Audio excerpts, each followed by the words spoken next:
where do we go from here? Our amazing individual membership coordinators, CT and Josephine, were kind enough to provide us with 6 really great nonprofit partners. And what I found so unique about these partners is that I had never heard of them. And I spoke with a ton of other members that were part of this giving circle, and they hadn't heard of them either. But they were amazing. They were doing such great work, but they were either smaller or newer than some of your other nonprofit partners.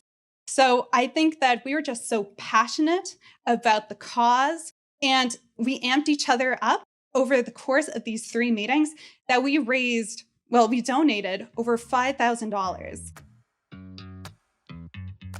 This is Evolve CPG, a community of purpose-driven brand leaders who not only believe in better, but actively pursue it. That's better products, better brands, and better leadership for a better world. You can join our online community right now, where we're going further, faster together at community.evolvecpg.com. Join us. I'm your host, Gage Mitchell, founder and creative director of Modern Species, a sustainable brand design agency helping better brands grow and scale their impact. On this episode, we're trying something a bit different. I thought I'd share a recent panel discussion I led at the 1% for the Planet Global Summit. We called it Get Creative with Your Giving, and we shared case studies of giving beyond writing checks from an individual member from Topa Topa Brewing, Experience Momentum, Outer, and of course, my own examples of giving at Modern Species. Let me know if you find this kind of episode valuable by emailing me at evolve@modernspecies.com. So today, we'll be walking through just a little bit of an overview or a reminder of the different ways you can give through your 1% commitment. And then we're going to just do a little fun poll of the audience just to gauge you a little bit more. And then each of the panelists here is going to share some more about just a couple of the ways each of them are giving back through monetary and non-monetary ways. It's going to be exciting. You're going to get lots of good examples. And then there's going to be an opportunity for you all to kind of lead the conversation from there with Q&A. So as they're talking about their case studies, just kind of put a note in your notebook or in the back of your mind, keep track of what you want to ask, and then we'll hold some space for that at the end. There will be some 1% staff with microphones that they can carry around, so just raise your hand if you have a question, and they'll bring it around. Okay, and then before we leave, we'll just do another little engagement session of seeing where you're going to go next. So with that said, quick reminder. So I assume many of us here are already 1% for the Planet members or nonprofit partners. So you probably have a decent idea of this, but just to remind everyone, obviously you can just write a check for your whole 1% and be done with it, or multiple checks. I think we all know that. What we're here to talk about today, though, is kind of thinking outside the check. And that's that whole other half of your 1%. There's a lot of different things you can do to fulfill your 1% for the Planet membership kind of commitment. Some of those things might include donated products or donated services, maybe promotional support for the nonprofit partners you're supporting. Lots of different ways of giving back. So if you weren't familiar with that, you'll get a lot more familiar with some of the different ways to give back during this panel, and we'll dive deeper in that. Also, maybe some of you don't know, you can also be an individual member. You don't have to be a company that signs up. So individual members can also sign up and just give 1% of their salary. And there's a lot of different ways that you can give back. Again, you don't have to just write a check and be done with it, which you could if you want to just go that route. Or you could, and if you don't know who to write a check to, there's the Planet Impact portfolio, where 1% team made it easy for you by selecting a bunch of organizations that they think your money would be great going towards. You can also give to your own nonprofits to a nonprofit of your choice. And there are, I can't even remember how many, but so many. I don't know if any of you have searched the member database, 5,000, there you go. 5,000 different options. So if you like choice, there's lots of choices. And then there's the giving circle, which is members pooling their money together to give more to an individual nonprofit.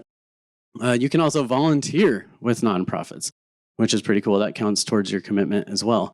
Because money is great, but sometimes you just need some bodies, some hands, some people getting involved and helping with your work. So that's powerful as well. Lots of ways to get inspired to find new ways to give through the 1% for the Planet website and other kind of resources. And then, of course, you can just support 1% for the Planet individually as well. Obviously, a lot of what they're doing goes towards supporting and growing this community, which is super impactful as well. So lots of different ways individual members can give. You'll hear some examples of one of the panelists who is an individual member, so that should be enlightening as well. All right, so quick poll of the audience. Let's just do like popcorn, shout it out. What ways are you currently giving? And you can say monetary too, but just shout out other ways that you're giving as part of your commitment or beyond. In kind? Volunteering time, okay. And feel free to repeat someone too. Paid media, nice. Monetary, yeah, writing checks, we all have to do that. Anything else? What was that? Reforestation, nice. That's a great one. River cleanup, great. Community gardens, that's beautiful. Anything else? Oh, nice, solar panel installation, great. Education, tree planting, is that what you said? Okay. Amazing, so there's already in this room a lot of great inspiration too. These panelists up here are rock stars, and you'll learn more about them soon. But y'all are probably rock stars too, so feel free when we get in the Q&A to share a little bit about what you're doing. With that said, we've got a panel assembled here to give you a little taster menu of different ways that people are giving back from different types of companies. My name is Gage Mitchell. I run an agency called Modern Species. I'll tell you more about that in a little bit. But we also have Isabelle, I don't know how to pronounce your last name, Bicaci. Okay, she is with Outer, who is one of the sponsors. You probably sat down on some of their beautiful furniture at the reception last night. And then there's Shanon Tysland with Experience Momentum. You'll learn more about what he does here soon. Jack Dyer with Topa Topa Brewing. Everybody likes a tasty beer, right? Especially local craft brew. And then Stella Murray, individual member, and she'll tell you more about what she does soon. So lots of great examples coming up. I'm not going to go into depth introducing them because they're about to introduce themselves with some cool stories about what they're doing. So we'll save the mic time for them. All right, so I'll just get it kicked off.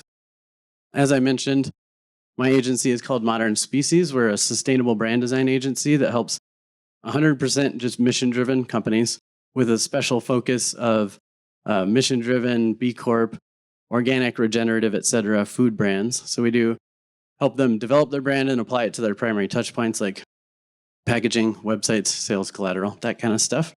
So we obviously love supporting the planet in many different ways. We do write checks, of course, every year to different people. We usually just have all of our employees vote on who they want to give to. Everyone just gets like an allotment and they get to choose where the money goes. And then we have donated services. So we've been doing even more of that lately. But every year we work with different people in our circle or in the 1% circle to give them some of our expertise and our time to help them grow their movement. And I'll tell you a little bit more about one of those projects in a second. And then we also are part of other groups in this network, which, if you didn't know, some of those memberships count towards your 1% for the planet giving commitment. So we are B Corp certified, carbon neutral, part of the American Sustainable Business Network. I could list more. I'm sure many of you have multiple badges as well. And then we do have paid volunteer time for our employees to go out and do whatever. I'm kind of embarrassed to say that I never even thought about reporting that as part of our 1% commitment. So I'm learning on this panel too. So there you go. We're all getting new ideas. And then we do a lot of community building as well, and I'll talk a little bit more about that as well. Also, forget to ever claim any of that on our 1%. So a couple quick examples I wanted to share for what we've been doing.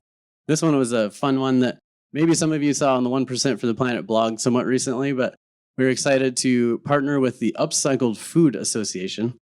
I think if you all were in some of the discussions earlier, they were talking about how food waste is a huge problem, right? Like 10% of the carbon footprint of this planet. And it's been listed or recognized as one of the most promising solutions to climate change because it is such a big impact on our planet. So by solution, I mean if we can prevent or eliminate food waste, we can make a huge impact. So one way you can do that is through the Upcycled Food Association. They're kind of defining and what upcycled means and putting a standard behind it. And they created a certification program. So just like one or other certifications out there like organic, regenerative, et cetera, they've created a standard for what it means to be an upcycled food product. So they were just a scrappy nonprofit getting started, and they're part of the 1% for the Planet Network. We live in the food space. We're all about sustainability and fighting climate change. So it was kind of a no-brainer to just get involved with them and lend our expertise and our time and work with. We even actually won them some grants as well through some other organizations we're involved in to launch their certification program and build a website, create a brand around the association. And it's just been an explosive movement. I was just at Natural Products Expo West right before this, and it was like one of the biggest growing trends there. They've got membership around the world, and I can't remember how many certified products already. It's just exploding all over the shelves, lots of press, lots of great things. So it's just a really fun project that's like we could have just written them a check and then been done with it. But so much more engaging, like we feel like part of the upcycled family, you know. So we don't make a food product, but we're so invested in this movement that it feels like family to us, and we just get excited to see that mark on all different kind of product companies out there. So that's just a fun way to like engage your team, be part of the community, have something that's very aligned with your brand, and just go out there and do what you're meant to do in the world, which maybe is more valuable than a check, right? Okay, and then another quick example is that, like I said, we like building community. So when we had an office space pre-pandemic, we were always giving out the office space or letting nonprofits use the space for meetings or events. And we had our own events too. One of them was the Mission-Driven Mixer, which we were running up until the end of the pandemic hit, where we would try to bring B Corp community, 1% for the Planet community, RSA, ASBN, all the different groups that we're involved in. We brought them together in one space to network with each other because we're all doing amazing stuff in silos sometimes. So why can't we break those silos down, bring them together? And then more recently, last year, we launched a podcast and online community called Evolve CPG, where it's all just free information, resources, et cetera, out there for people to come connect together who are trying to change the world through more sustainable products and just connect with each other, collaborate, learn from each other, learn how we can go further, faster together. So that's a fun experiment that we're still figuring out exactly what it's going to become, but it's just another way that we can provide some of our expertise, but connect people with other experts in the community, like Michelle. So we are also in a B Corp group trying to get more local B Corp community building up in the Washington state. Some of our team members volunteer for groups like Fridays for Future, et cetera, et cetera. But we just love building community because when a lot of passionate, smart people come together, magical things happen, like has been said a couple times before. It's like 1 + 1 = 18, not 2, right? It's just exponential. So those are a couple of stories of mine. I'm going to pass the mic now to another panelist here who will tell you more about what they're doing.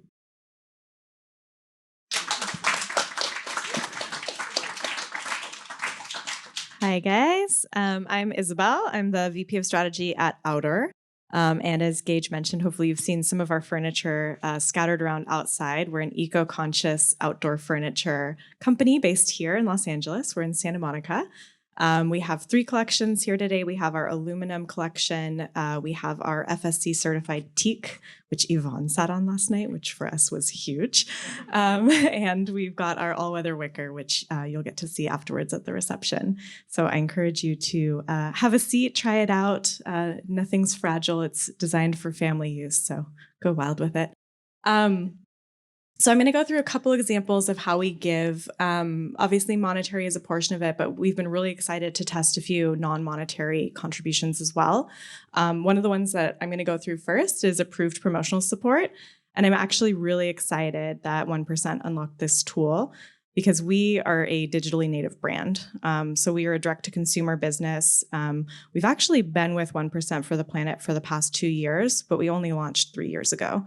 So we've been online our entire existence. We've been with 1% throughout most of our existence. And one of the kind of superpowers that we have as a digitally native brand is marketing. And so not only in our marketing do we want to highlight what's important to us, which is sustainability and responsibility in all of the products that we create, but also the partners that we work with, especially through 1%, that are aligned around this mission.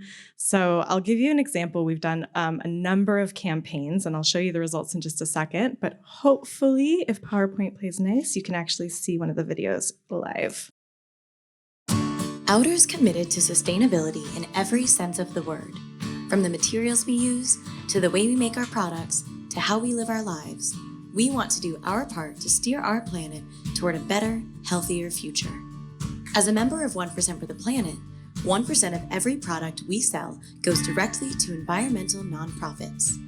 We are proud to have supported some inspiring organizations, and we don't plan to slow down anytime soon. We believe that even a small action can make a big impact. Join us in our efforts to create lasting change for future generations. All right, so just one example. Like I said, we've done ads for each of these partners listed below, which again, for us is super exciting. But I think the most exciting thing about this is that our customers also agree. So these stats that you're seeing are from a year's worth of data that we've been tracking on these ads compared to our ads that do not feature our partners. And together, these ads that do feature our partners drove 6% higher click-through rate than ads that did not feature our partners, 25% more efficient spend on cost per add to cart. So because we sell products, that's how we ultimately measure conversion at the end of our funnel. And these ads drove 25% higher conversion and a 2 times higher overall return on ad spend. So good for our partners, obviously great for the message that we're trying to convey. But I show this because I think it's really important for those of you that do have brands. This can really also drive your performance as well. And if you drive your performance, that drives more gross sales, and then we can give more back. So it kind of comes full circle. The other thing I want to highlight, this is not actually part of our approved promotional support, but I just want to call it out because for us, it's really important in everything we do to bring our customers along for the journey. And one of the things that we're trying to encourage within our customer base is for them to be, stewards of our planet and to find ways to give back too. And so we very rarely run promotions or do discounts, but we did one for Black Friday. What you're seeing here is a screenshot from our website. I know it's a little bit small if you're in the back, but we ended up offering a 15% discount for Black Friday. But instead of just offering a blanket discount, we said, hey, you have this slider when you purchase our products, and you can decide how much of this discount you actually want to give back to our partner One Tree Planted. And instead of absorbing that discount for yourself, you can actually use it to plant trees. And so this is kind of a little tool that puts the power in the hands of our customers to also make responsible decisions, not only with their purchase, but a larger portion of that purchase than we would typically give back. So we were really excited to see a lot of engagement. I forget exactly how many trees we planted through this campaign, but we have a really ambitious goal overall to plant 1 million trees through our partnership with One Tree Planted. And we're well on track, hopefully, to achieve that in the coming years. And then the final thing that I wanted to mention is, we have done a number of things and really have a long way to go, as many, many companies in the world do, to offset our carbon footprint. One of the things that we're really proud of is we are now climate neutral certified. And that was, a process to really offset what we do by way of our office, our manufacturing. But in addition to that, we really want to be responsible with how we make our products. And so if you do have an opportunity to go and check out the collections, I encourage you to actually touch the rugs. Those rugs are called our 1188 collection. They're made from 1188 upcycled plastic bottles, but they feel soft to the touch. And I think, our intention there, and really through everything we create, is you can be responsible without sacrificing performance. So you don't want like a necessarily rough or plasticky rug, but it doesn't have to be that way. I think we're trying to lead by example and innovating in terms of how we build products. Our products are 100% recyclable. Our materials, where we can, are upcycled. And I think the intention there is to create these sort of long-lasting, durable products that are friendly to our environment, but also still feel good to use. So, give people the vitamins with the sugar, so to speak. And then the final thing that I'll highlight, I heard the gentleman over there shout out reforestation, which is something that we're super passionate about. Like I said, we have our FSC certified teak products. So you'll see that in our sofas and our coffee tables. It was a difficult decision to make to work with organic products, but we wanted to make sure that in doing that, we were partnering with vendors that really uphold our goals around reforestation. And so our farms in Central Java plant trees themselves for every tree that we harvest, but then we also partner with One Tree Planted, like I said before, to plant trees on top of that so that we can plant several trees for every sofa that we create. And this is an example of also giving back through our time. So hopefully you guys can see that photo bottom right. We are a small but mighty team. We've actually grown a lot in the past 2 years, but in the beginning we were a very, very small team, but we got out there, we planted some trees in Malibu, which those of you who live locally know were pretty devastated by the fires. So after the fires, we got out, tried to plant some trees with the team. And then we also got the team out to the beaches in Santa Monica. I'm super excited. I hope you're all there tomorrow for the Surfrider Beach Cleanup. We did one of those with our team and got our customers to come out, actually, got some of our influencers even to come out. So in everything we try and do, we try and, like I said, bring our community along for the ride and hopefully have a bigger impact.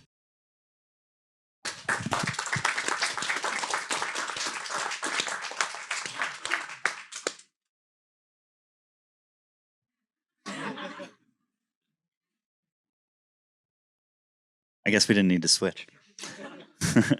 Yeah, my name's Jack Dyer. I'm the founder and CEO of Topa Topa Brewing Company.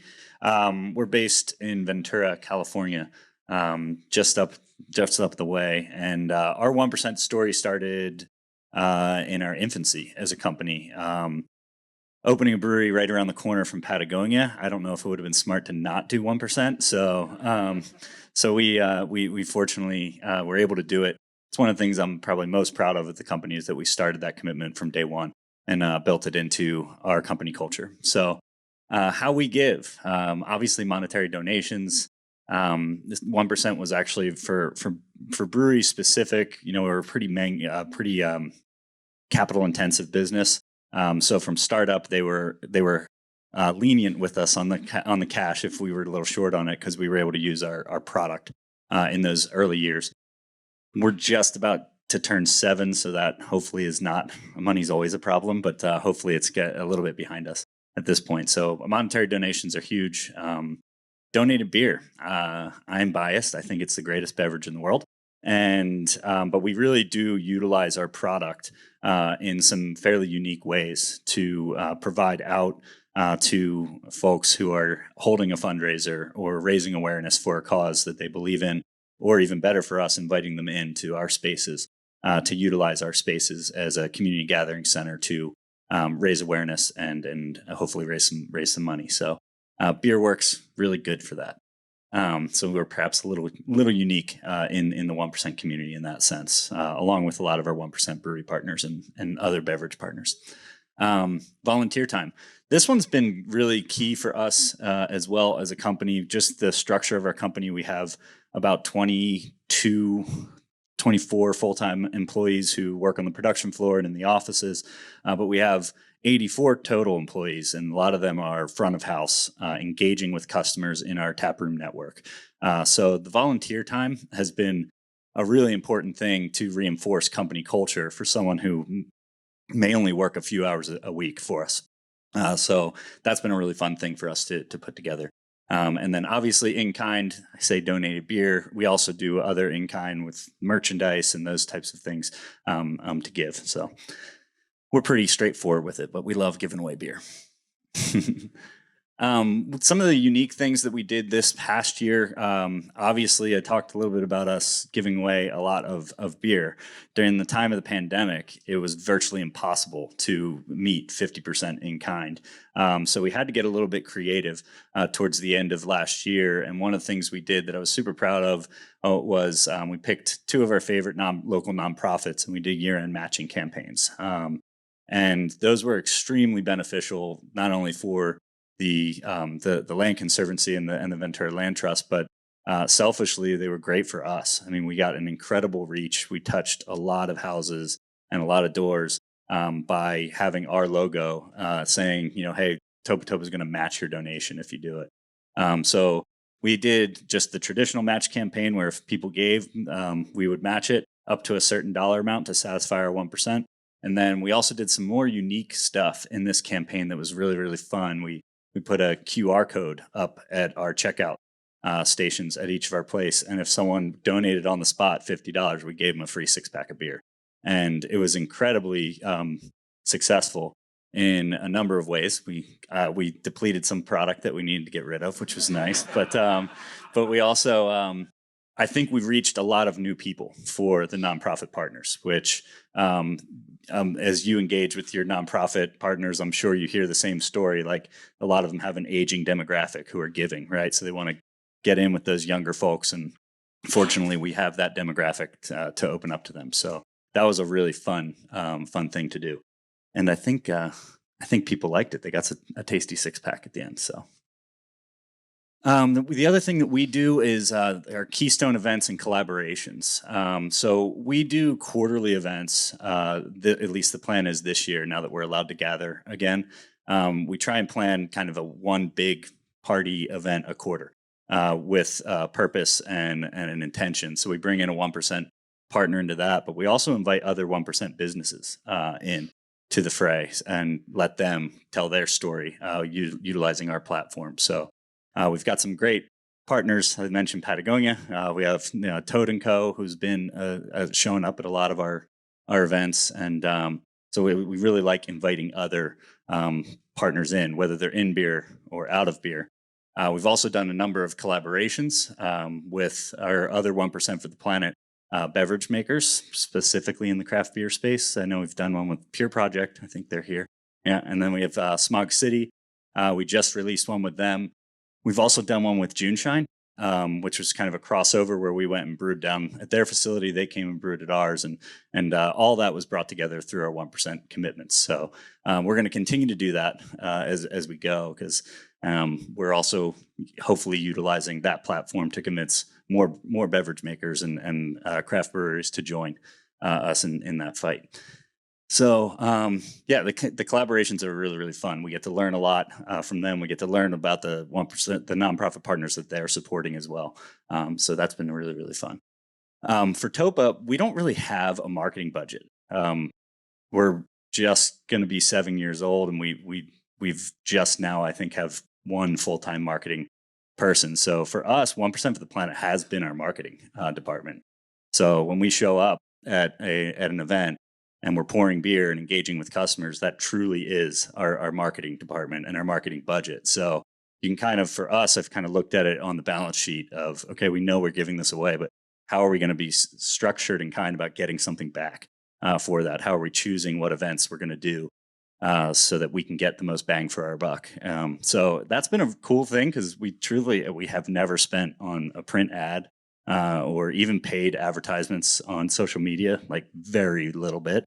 So 1% served us fairly well in our 7 years to be able to grow quite a bit. So I always think of that as like it's a nice thing to think about as a business owner, that these donations are doing such good work in the world, but they're also serving your organization as well, and in a slightly selfish way. But it has helped us. So yeah, that's kind of my story. So I'll hand it off to someone else.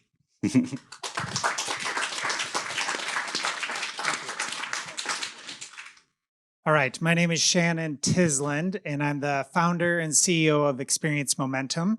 We're a wellness center providing physical therapy, massage, nutrition, and fitness services in the Seattle area. And we've been a 1% partner since 2013. I love to give. And I think when we're here, the question is, how can we connect with our team members? How can we connect with our customers? How can we connect with our community to get the word out of what we're doing and what that impact is? And we've had a lot of fun trying to figure it out. And 2 years ago, we went from a team of over 90, and within a month's period of time, we were down to 35. And so it was like, oh shit, like on every level possible. And are we going to have money to donate to 1%? Are we going to have a business to give back? And just Monday, 2 days ago, was the first time in Seattle where the mask mandate has been lifted and things are starting to move forward. So we've had to get creative with our giving strategy because what we were doing pre-pandemic didn't make sense. Every 3 years, we did an international trip where we would put 10 to 15 of our team members in a lottery, and we would go somewhere really cool and do a project together so they could see the impact of what dollars we're doing. And we would tell a story behind that to our community. And without our customers, we're not able to do this and not able to create that impact. That all went away. Every quarter, we would invite our team members and our customers out to volunteer, get our hands dirty, showcase the nonprofit partners, and that all went away. So we're like, gosh, what are we going to do? Monetary donations is always there, but just giving the money, writing the check, it doesn't really connect people to what's happening. And we want to foster this greater impact of what 1% is and why you should get involved. In-kind donations, we just started doing that. Similar to Gage, I didn't even realize in-kind donations counted towards the 1% thing. So I'm learning things as we go, even being a member since 2013. Volunteer time. Again, all of the volunteer events the last 2 years have just kind of dried up with nonprofits not offering volunteer events. Sweat to Give. That is something that came out of the pandemic that we're going to talk about in a little bit. And then our team member and customer of the month. And I want to just highly encourage you, if you haven't found a way to highlight your customers, to highlight your team members and tying in 1%, that has been amazing because it encourages them to choose where to give dollars, and they get to explore the website and what is this that we're doing. So just that's how we give right now. And we're going to start with that. So our team member and customer of the month, our community, all of our team members get to vote each month which customer has demonstrated living our mission, where we're here to help people redefine what's possible in their lives. And part of that, they get a dollar amount to donate on their behalf. So they get to go do the research. Then they tell us, hey, Experience Momentum, we want to donate these dollars towards this environmental nonprofit, and this is why. And then we showcase them on social media, highlighting why they're client of the month, which 1% nonprofit partner they chose and why. And it's a way to engage with our customers. And then we give it back to the community so our followers can see like, oh, wow, that's really cool. And we do that for our team members of the month too. So we're trying to get our team members really bought into why we're doing what we're doing. And that's a great way to do that. Sweat to Give. And this is all about how do we create relationships. And what I've heard with our panel is relationships are key. Relationships with your nonprofit partners are key. So we've identified over the pandemic, after the George Floyd murder, we need to be a more socially responsible company. We need to start doing a little bit of our work on what are the BIPOC-led environmental nonprofits that have the environmental focus. What are they doing and how can we engage with them? And so it really reframed what we're doing. And then taking the time to meet with these nonprofits, find out what they're doing, how we can support them, and donating money. So we've picked out 4 in the Puget Sound area, and we said, hey, you're going to be our 4 nonprofits that we are going to support, and we're going to have a fitness event where we're going to donate to you for this amount of dollars, but it's going to be our community members, our gym members, fitness members that determine where we put the dollars. And so we've had these fitness events that we call Sweat to Give, and we'll have our environmental nonprofits there. so our fitness members can engage with them, ask questions, what are you doing? And then they get to vote, and then we donate to where our fitness members are, saying this is where I want the dollars to go. And that's been really cool. So those are just some of the ways that we're giving. And I would say we're trying to find out how can we better engage with our team members? How can we better engage with our customers? And how can we better engage with our community and get that word out? And so I'm sure you all have great ideas, and we all want to learn from each other. So this is the place to do it.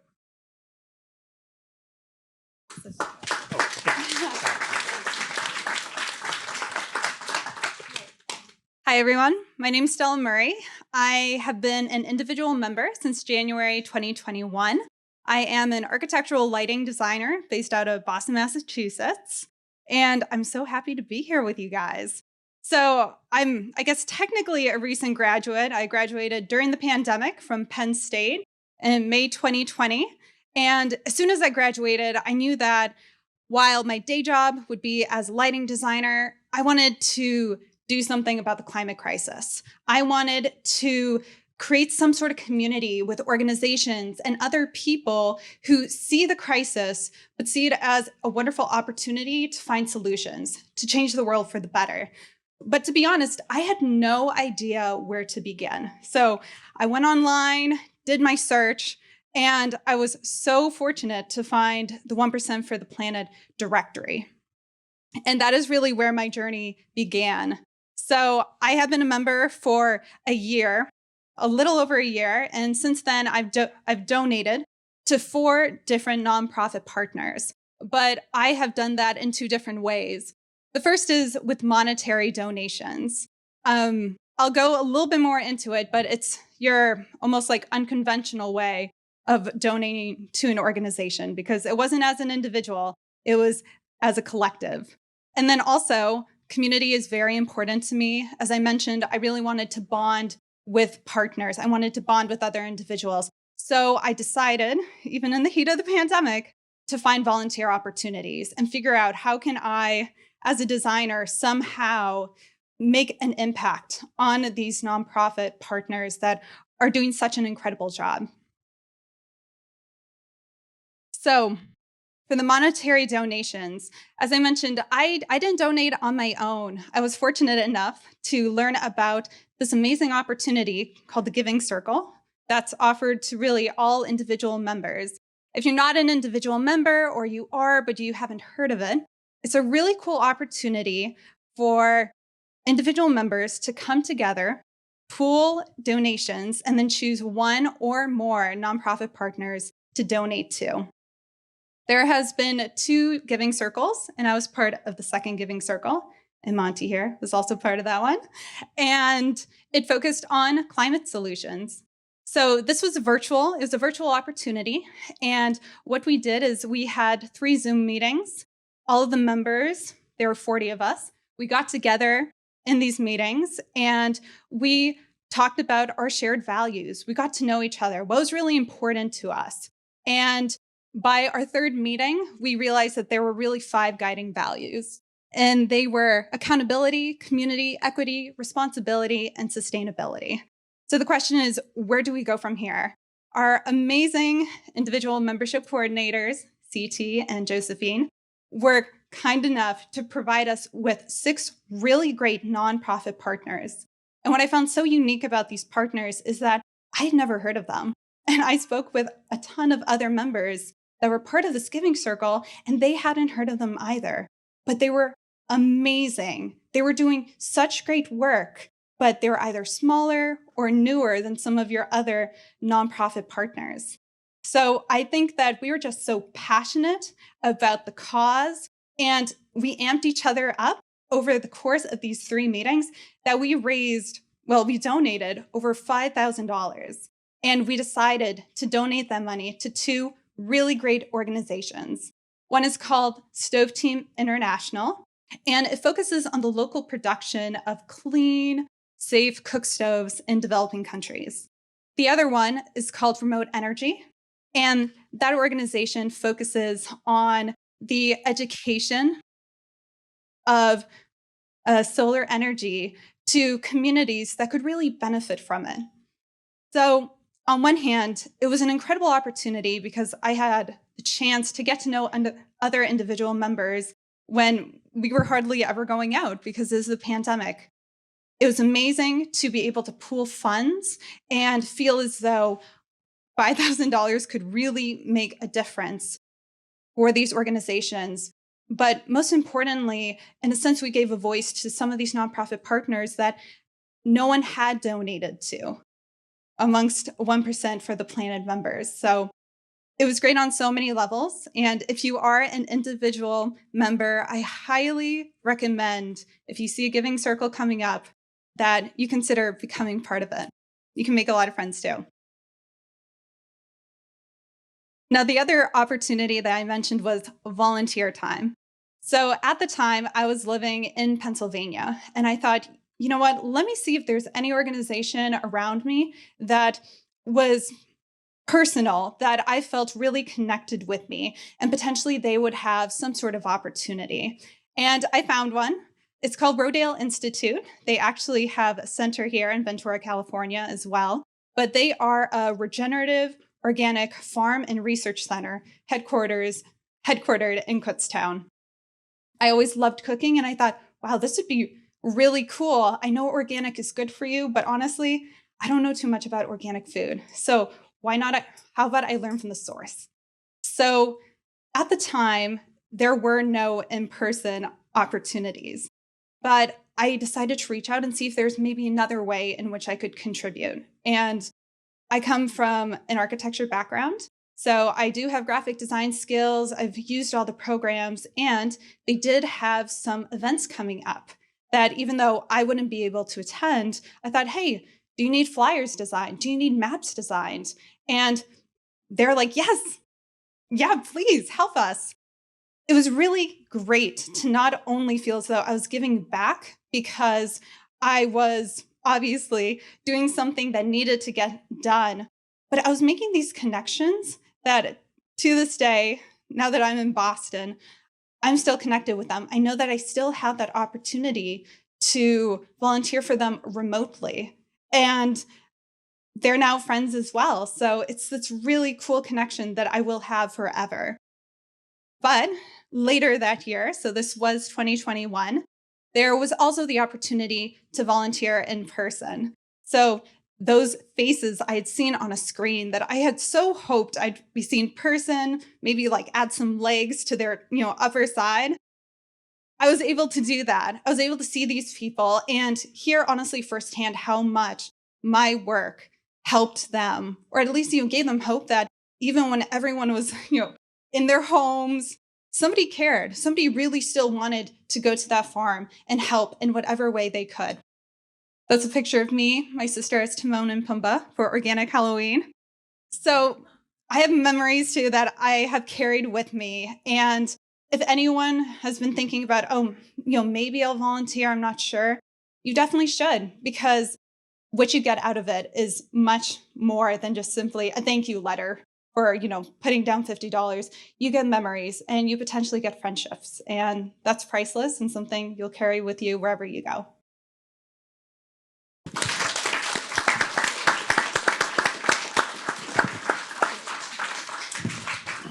All right. Out of curiosity, show of hands, how many of you are individual members? Nice. Okay. So a fair amount of you here. That's exciting. Okay, so now we've got some time for Q&A. There should be a staff person, there we go, with a microphone. So does anyone have any burning questions ready to fire off? We can, all right, right here up. I'll just give you this microphone. This question is for Isabelle from Outer. So I had no idea that campaigns for promotional support is covered. Can you tell us about how that works and if it covers ad spend on those? Yeah, so I'll tell you what I know, and then if anyone from 1% is here, correct me if I get it wrong, but there is actually a page on their site that explains all of the terms. Can you guys hear me? Am I getting a little feedback? All right, is this better? All right, So it is the spend itself. It's not the production of the campaign that's covered, and it counts towards the half of your 1% contribution. So as Gage kind of showed in the beginning, in kind, promotional ad support, volunteer time, all of these things can be counted towards your 1%. Maybe let me switch with you. It might be. Is this better? Still a little bit of feedback. Sorry, guys. So half of your 1% can be non-monetary contributions. And within that, there's this whole kind of suite, which you saw on the first slide, of different types of activities you can do. And so approved promotional support is one of those activities. Specifically, it's the actual spend that you do on the ads. So 1% approves those ads, and as long as they feature either your nonprofit partners or 1%, that ad spend can count towards your giving. Yeah. And like you saw, I mean, it can really have tremendous results, not only for ourselves, but for the partners as well.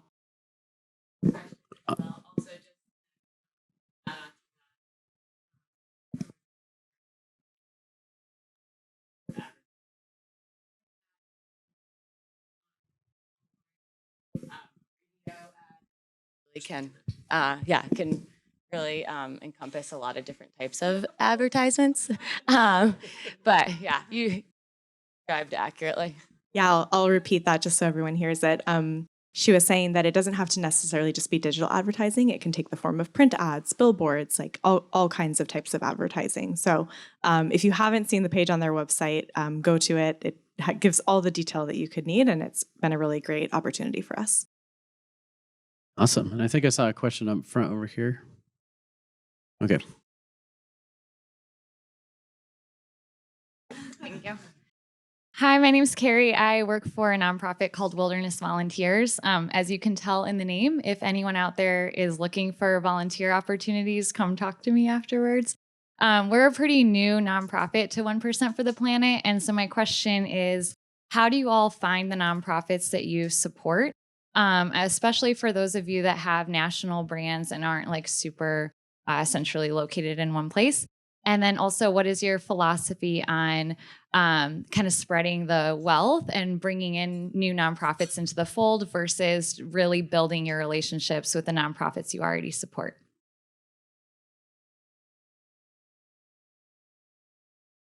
Anyone want to start?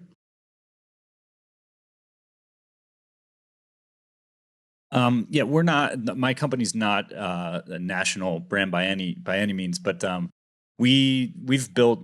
We kind of do a little bit of both, of building really strong, long-lasting relationships that are almost hyper local. We have a 5 tap room network, so each of our tap rooms is kind of tied to a nonprofit partner. And we'll let those run for a year and maybe re-up and keep that same nonprofit. Or if we feel like we need to freshen things up, we'll change out.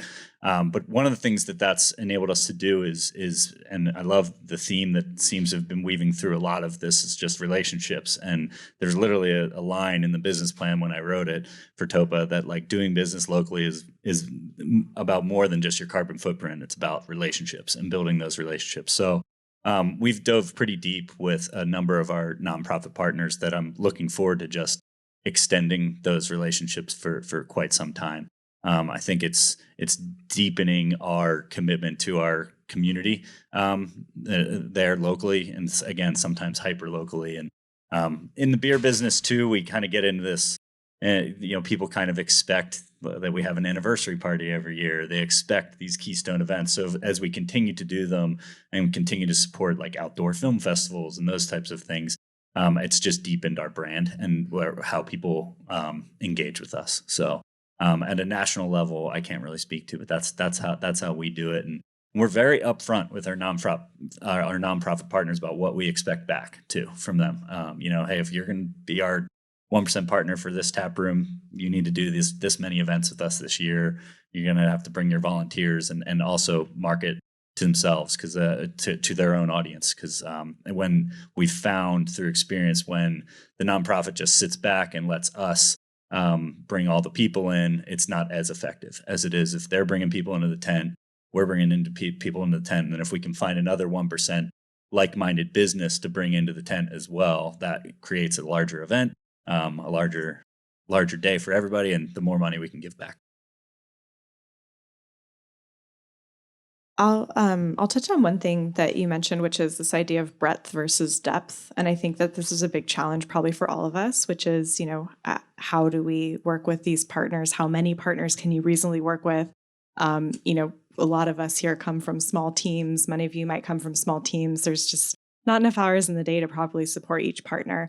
And so I think this has been something that's been a challenge for us, but really what we've tried to focus on is within each of the vectors of causes that we care about, we want to make sure to identify at least one partner that we can bring on. So you've seen in some of the partners that we had, some are around plastics, some are around reforestation, sort of all these different causes that really matter to us as a company. And we want to make sure that we're at least giving something to each of those.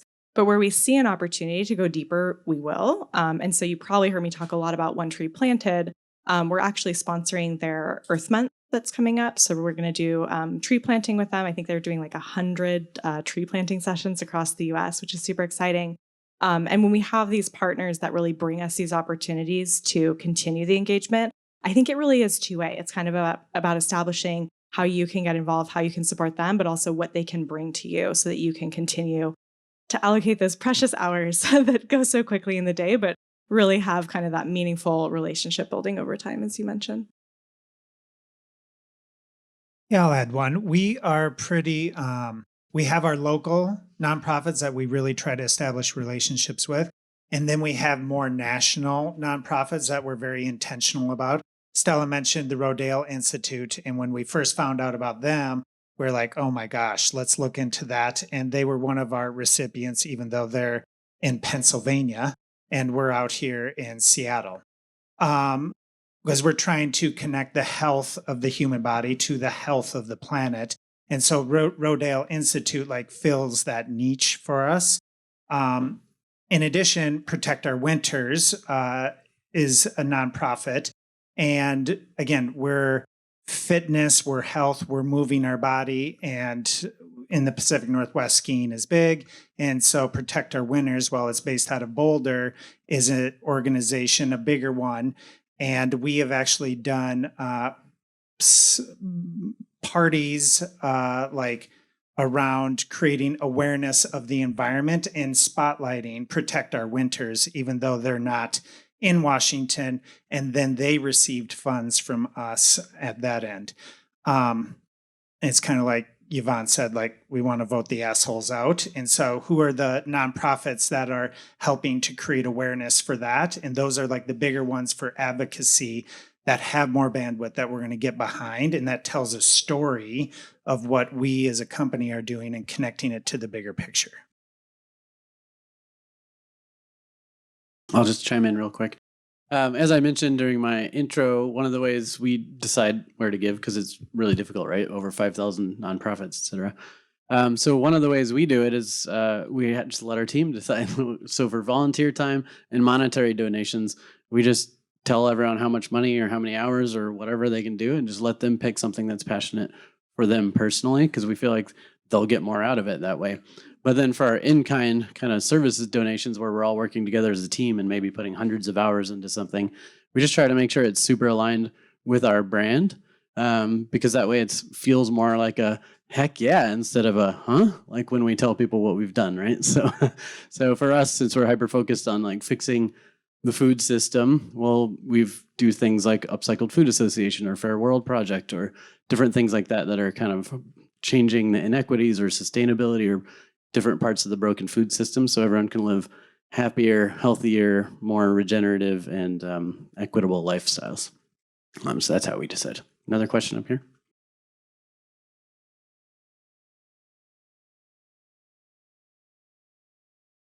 Yeah, so for us, we're a design agency, so we give away our services like strategy, brand design, graphic design, different things like that for our in-kind. But some other examples that were mentioned were giving out beer or different things like that. It's whatever thing you have, you can give that instead of money, because that's worth money too. I was just sharing from the nonprofit perspective. I mean, and as a smaller nonprofit as well, we kind of will take what we can get. And if that's donated product, we can always find a way to use it and raffles. Like we can sell raffle tickets to make money and then raffle off those types of items, whether it's swimwear or other products. So Yeah. Nice. I actually kind of love hearing from a smaller nonprofit too, because it's one of the things that one of my mentors, he runs a company that he literally never says no. When someone comes and asks him for something, he never says no from a donation perspective. And we've tried to employ that at Topo within the parameters of the law. Obviously, alcohol is very regulated, so we can't just give it to everybody. But there are other ways that we've mobilized that type of an effort, where if maybe they're not our chosen 1% partner for that year, that's going to get them a pretty healthy, nice sized check. But what we will do is say, hey, come on into our tap room. We won't charge you for any of our rental space, and we'll donate 10% of proceeds from the night to you. And that's been a really effective thing, both within the 1% for the Planet nonprofit sector and also just other local nonprofits, elementary schools, firefighters, those types of things to enable us to broaden our tent. And again, that little bit of, maybe I'm from Jersey originally, I got a little selfishness in me here, but that's like, the idea behind that is we're bringing people into the 1% tent that might not otherwise get there. And so that's something that we've tried to employ, is just never say no if you can. One other example I'll give is that a lot of, not currently, but previously, a lot of our nonprofit partners have offices and they have a place to work. And so one of the things that we did with 5 Dyers, who are working to keep pollution out of our oceans, is we actually outfit their office with some of our products. And that's just a way to really thank the staff that are there showing up every day and doing this hard work. So I think like even little things like that, like if you do have a product or a service, how can you give it directly to those teams, like you mentioned? I think we could keep having this conversation for hours more, but unfortunately I have to be the bad guy and say we're like running out of time here. So what I think we'll do to just wrap up is, this whole conference or summit is about what's next. So I just want to see a show of hands for some things. So based on this or anything else you've been thinking about, who feels like they're going to increase their volunteer time giving? Oh, nice. That's almost everybody. Okay. Now, who here thinks they might increase their in-kind, like donating product or services? Okay, nice. And then who here thinks they might spend more time building a local community? Okay, so there's lots of great things that are growing. So we're seeing what's next. People are just going to continue to get more and more creative with their giving. Maybe at next year's summit, we can do another panel like this and see what you all have done. So I appreciate you sharing that. I'm sure maybe the 1% for the Planet marketing team might want to hear some of those stories. I don't want to speak for them, but pitch them some of your stories. If you've got a really interesting way that you found a way to give back, share it with them so that we can all learn from you. With that said, great. So find blue name tags if you have any questions about how you can give. With that said, I'll let you all out on time-ish and move on to the next thing. So thanks for coming.